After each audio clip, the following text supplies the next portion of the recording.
Well, today I thought I would look at using some doilies.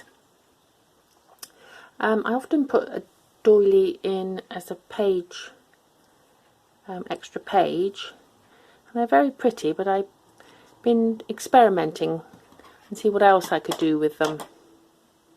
There's lots of things on videos on YouTube that you can watch to see other ideas. But these are some that have come to mind or I've seen on videos, and so I'm just giving you my take on them. So, first one is a pocket that I've made. It looks a little bit complicated to start with, but it's very easy, and you would use it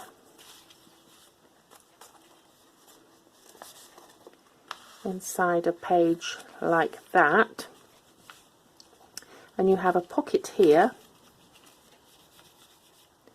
and a little tuck spot here, so you would have that on both sides. And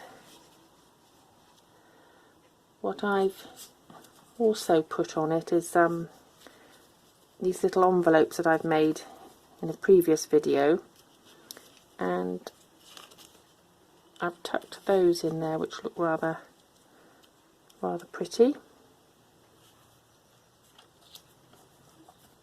And there's another little one there.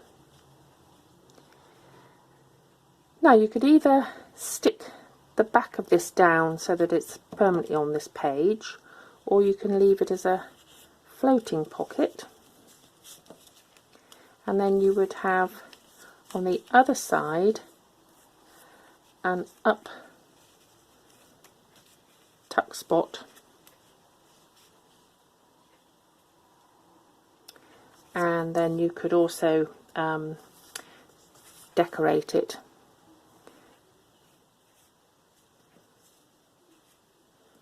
with some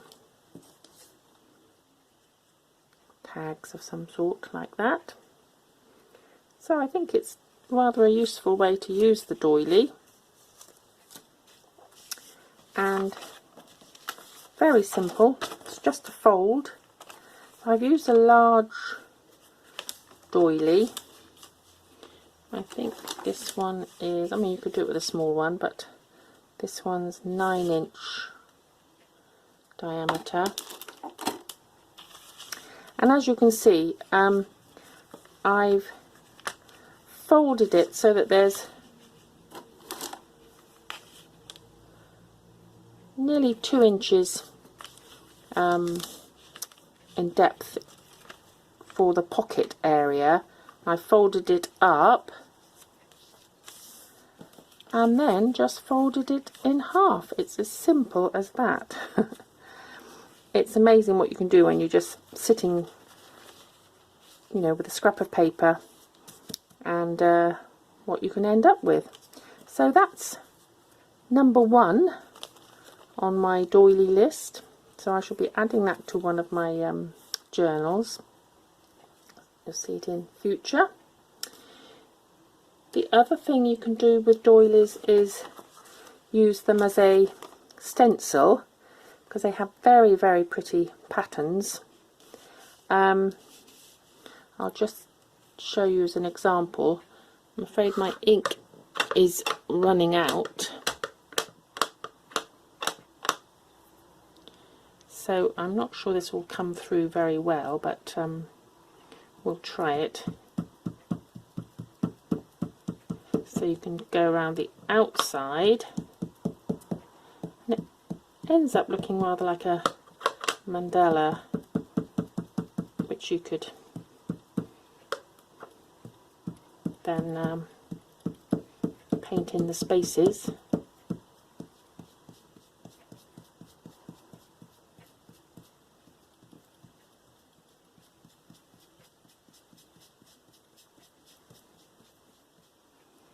So if you hold your finger on it, I mean, probably use better ink than I mean, it's rather pretty there. I haven't got quite all the spaces filled in.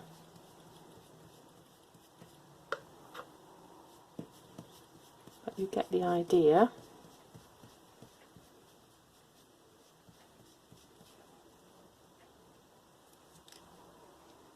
Yes, that looks rather pretty. So it's very useful as a stencil, and you get so many different patterns with them. And with this one, for instance, you could, if this is one of your pages, you could stick the doily on there as well, or have it that way, and just make a collage with it. Or you could stencil with another colour and just have it repeating all the way down. That would look rather lovely. So that's number 2, using it as a stencil. The other ways I've used them is by tea staining the doilies, and this I do very quickly by, you know, after having a cup of tea, using the tea bag, and I just dab it on both sides, and sometimes I just leave the tea bag on the paper, and then if you want to dry it quickly, I just put it between 2 pieces of newspaper, which absorbs it very easily. So once you've tea stained the doilies, you can use them as part of the page again. That one doesn't show up terribly well. I'll do it on this one.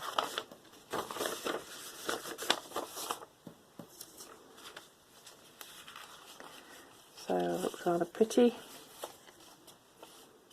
like a very sort of vintage piece of lace, and it's a tuck spot,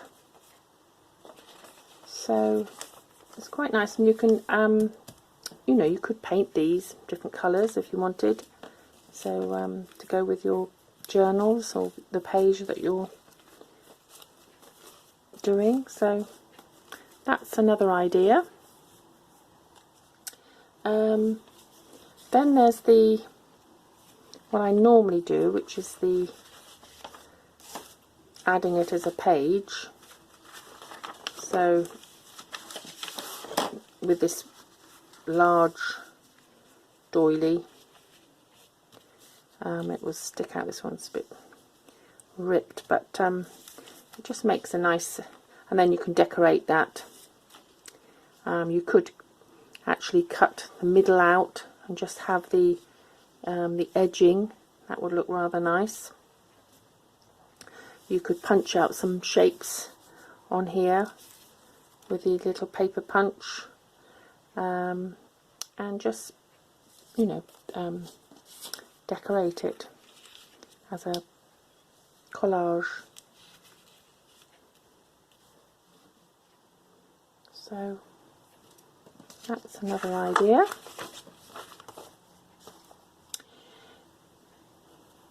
The other pocket I've made is a very simple triangular pocket. So again, I've used a large doily. I've just folded it in half first, and then in half again. So in half again, and then you end up with these little pockets. I'll get my page again. I'll just put it on here for now. And then you can fill these pockets with little tags. Put a little pin on there.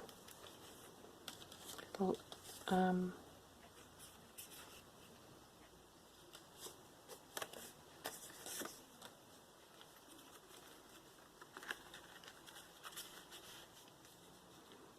so you've got a multi-pocket piece for your journal. What I was going to show you was that you could actually stitch up here and then stitch up here, and so that makes it more permanent. You could, with this one, have one pocket one side of the one page and 3 on the other, so you've got that choice. You could actually stick it onto your page, probably have to go this way on this paper, and you know, if you stitched this, then you've got a folding pocket that way. So this is very adaptable, and you could stick pictures on here. So that's another pocket, and I'm going to use one of those in my sewing journal, because I am going to stitch up here with some brown thread so that it shows. Okay, so another way you could use this folded doily is by having it over the top of a page, and that way you've got a tuck spot that way and in there. So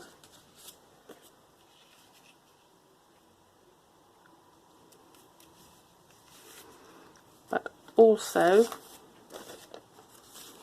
if you use, I've got odd sized doilies,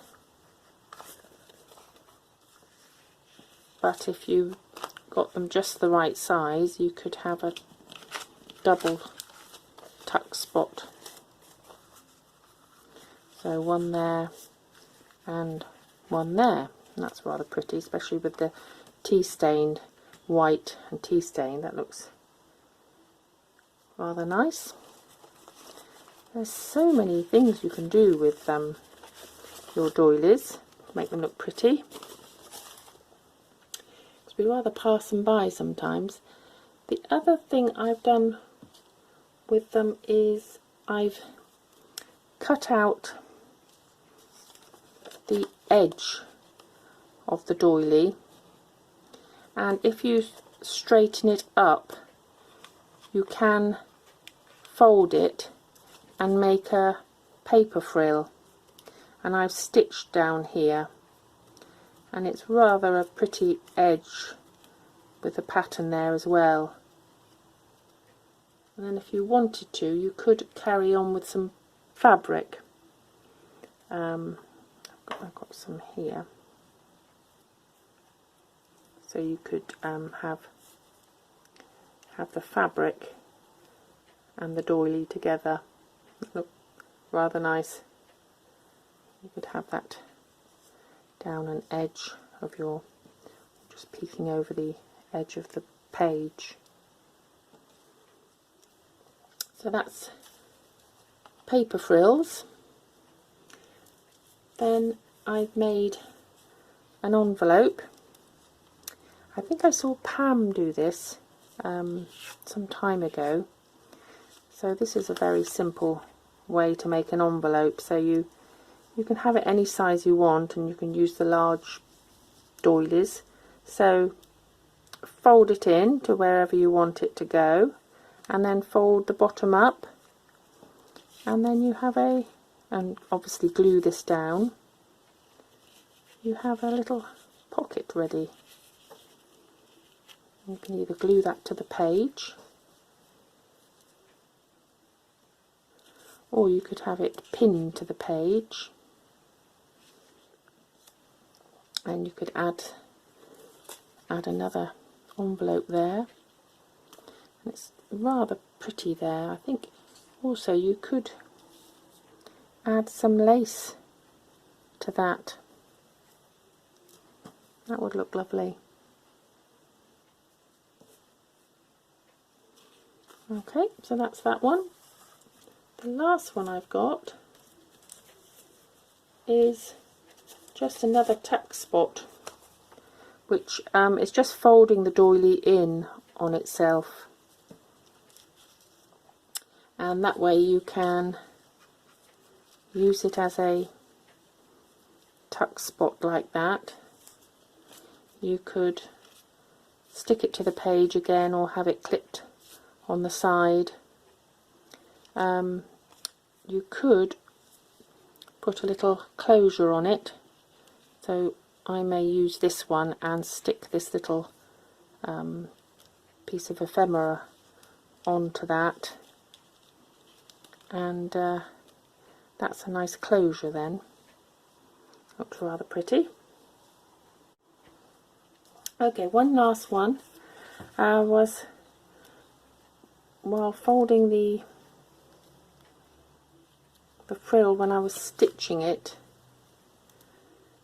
I thought it would be quite nice to have it as a topper for a tag as well, rather like using lace.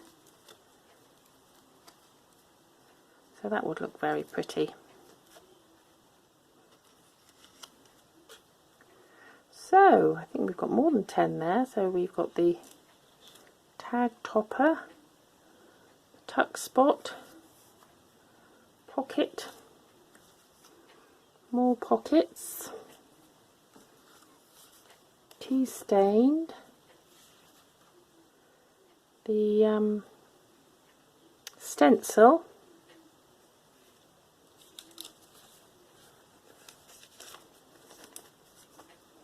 more tuck spots,